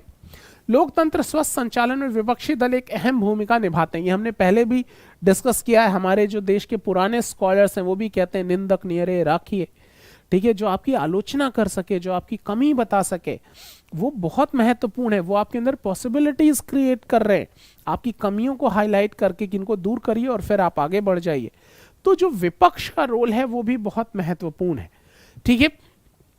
अच्छा, फिर संसद में पूछे गए एक प्रश्न का उदाहरण, एक एग्जाम्पल भी दे रहा है। लोकसभा अतारांकित प्रश्न संख्या 48। अब अभी इसको हम बहुत डिटेल में समझेंगे कि तारांकित अतारांकित ये प्रश्न क्या होते हैं। यानी ऐसे कुछ प्रश्न होते हैं, इसको मोटे भाषा में ऐसे समझिए कि ऐसे प्रश्न होते हैं जिनका जवाब मंत्री जी लोगों को ओरल देना हो, बोलकर, सदन में बोलकर देना हो। ऐसे प्रश्नों को कहते हैं तारांकित, मार्क्ड क्वेश्चंस, ठीक है। और जिन प्रश्नों का उत्तर बोल के देने की जरूरत नहीं, उसको लिख के आंसर दे दीजिए, वो होते हैं अनमार्क्ड क्वेश्चंस, अतारांकित प्रश्न, ठीक है। तो यहां एक उदाहरण है कि यहां एक सांसद हैं डॉक्टर मनोज राजौरिया, ये पूछते हैं क्या महिला और बाल विकास मंत्री ये बताने की कृपा करेंगी कि क्या सरकार का देश में बच्चों के लिए विभिन्न योजनाओं और नीतियों का समेकन करने का विचार है? यदि हां तो तत्संबंधी ब्यौरा क्या है, और यदि नहीं तो इसके लिए क्या कारण है? अब इस तरीके से प्रश्न पूछा सांसद ने। अब ये अतारांकित प्रश्न है, इसका मतलब इसका जवाब लिखित में देना है, ठीक है। और उत्तर में ये सारा मंत्री जी ने ये पूरा आंसर लिख के दिया, ये सब पब्लिश होता है। तो इन सारी चीजों से ये सब लिख के कब देंगे? जब उनको पता तो होगा कि वाकई सरकार ने कुछ किया है या नहीं किया, या करने की नीयत रखती है कि नहीं रखती है। तो इन सारे प्रश्नों के माध्यम से मंत्रालयों के कामकाज का भी सारा रूपरेखा सामने आ जाता है। तो संसद का बड़ा इंपॉर्टेंट रोल है इन सारी चीजों को कंसीडर कराना, ठीक है, ओके। अब आइए, सांसदों के प्रश्नों से सरकार की को भी बहुत महत्वपूर्ण फीडबैक मिलता है।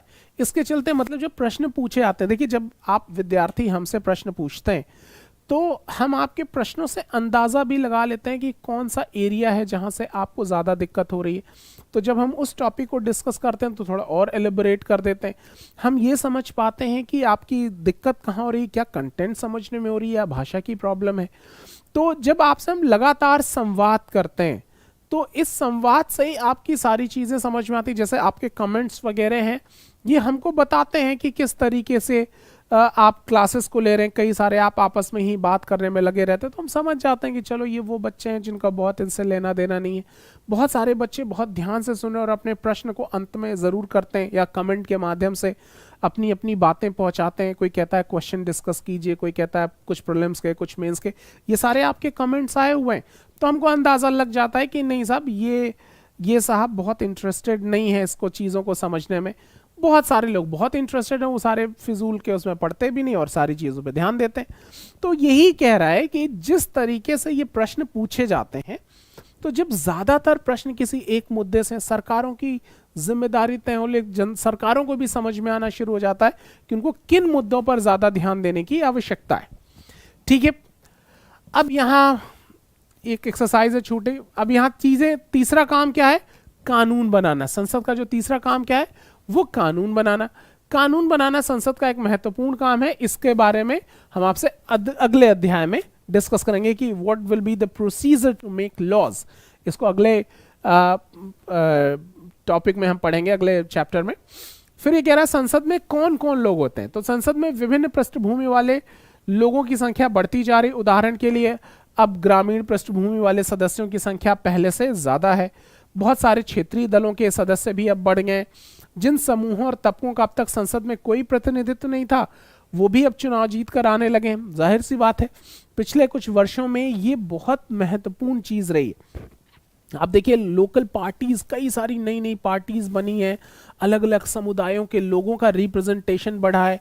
ये बिल्कुल ठीक बात है कि बहुत सारे तबके ऐसे थे जिनका कोई रिप्रेजेंटेशन ही नहीं था, उनका भी रिप्रेजेंटेशन बढ़ रहा है, और ये सब लोकतंत्र के स्वास्थ्य के लिए बहुत अच्छा है। ठीक है, अब यहाँ ये पूरी एक लिस्ट है, इससे आपको अंदाजा लग जाएगा कि कौन सी कम्युनिटी है जिसकी यह है कि लोकसभा चुनाव के वर्ष में जो प्रतिशत थे कि अलग अलग कम्युनिटी अलग अलग किस तरीके से ये वोटिंग बढ़ा, किस वर्ष क्या था। तो ये एक अंदाजा लगाया। देखने में आया है कि प्रतिनिधि मूलक लोकतंत्र अपने समाज को पूरे तौर पर सही ढंग से प्रतिनिधित्व नहीं कर सकता। अब यहाँ से थोड़े से चैलेंजेस की बात आ रही है। तो प्रतिनिधि मूलक लोकतंत्र में अपने समाज को पूरे तौर पर सही ढंग से प्रतिबिंबित नहीं करता। ये बात साफ दिखाई देने लगी कि जब हमारे हित और अनुभव अलग अलग होते हैं तो एक समूह के व्यक्ति सबके हित में आवाज नहीं उठा सकते। इस बात को ध्यान में रखते हुए संसद में कुछ चीजें अनुसूचित जातियों और अनुसूचित जनजातियों के लिए आरक्षित कर दी गई। बड़ी अच्छी बात। आप देखिए, यहाँ ये बात क्या कह रहा है कि चूंकि सभी लोगों का पार्टिसिपेशन नहीं हो रहा है, सभी एक समुदाय जो दबा कुचला है सदियों से, वो अगर संसद में भागीदारी नहीं कर पा रहा है, तो उनके प्रतिनिधि के रूप में अब जिसको उसने चुना है, अब वो मान लीजिए जो कैंडिडेट है वो उस समुदाय से नहीं है, तो क्या उस समुदाय को की समस्याओं को एम्पैथाइज कर पाएगा? क्या समानुभूति होगी कोई उसकी? तो भले ही वो दावा करता है कि नहीं साहब, वो खुद सवर्ण है और वो दावा करता है कि मैं दलित समुदाय का प्रतिनिधित्व करता हूं, तो ये शायद बहुत न्यायोचित नहीं हुआ, क्योंकि उनकी सभी समस्याओं को ये समझ नहीं पा रहा है। तो ऐसे में ये क्या किया गया कि कुछ सीटें ही रिजर्व कर दी गई SC STs के लिए। ठीक है कि साहब, अब उसी समुदाय का अगर उन्हीं का कोई अपना प्रतिनिधि, उन्हीं के बीच का, तो वो पूरे तरीके से उस समुदाय की क्या समस्याएं हैं, उनके विकास में क्या बाधाएं हैं, क्या होने की करने की आवश्यकता है, तो इससे उनका रिप्रेजेंटेशन बहुत बढ़ जाता है। तो ये बहुत जरूरी है कि आप इसको ऐसे भी समझें कि किस तरीके से रिजर्वेशन ने बाकी लोगों के भी पार्टिसिपेशन को इंश्योर किया है। यही बात कहने की कोशिश करता है। ऐसा इसलिए किया गया ताकि इस चुनाव क्षेत्र में केवल दलित और आदिवासी उम्मीदवार ही जीतें। मतलब ये इसका आधार इसलिए किया गया कि कोई खास क्षेत्र है जहां इन समुदायों के ज्यादातर लोग हैं, तो ये कोशिश किया गया कि वो सीटें रिजर्व कर दी जाए कि अगर इस क्षेत्र से कोई कैंडिडेट चुनाव लड़ेगा तो वो उन्हीं कम्युनिटीज का होना आवश्यक है, ताकि उनके रिप्रेजेंटेशन को इंश्योर किया जा सके। अच्छा, इसी प्रकार हाल में ही महिलाओं, ये बहुत बड़ा मुद्दा है आपके मेंस एग्जाम में, हम इसको बहुत डिटेल में भी रखते हैं, सोशल इश्यूज में, सोशल जस्टिस में भी आप इसको पढ़ते हैं कि महिलाओं के लिए भी सीटों के आरक्षण का सुझाव पेश किया गया है। इस सवाल पर अभी भी बहस जारी है। 60 साल पहले संसद में केवल 4% महिलाएं थीं और आज भी उनकी संख्या 11% से जरा सा ऊपर ही पहुंच पाई है।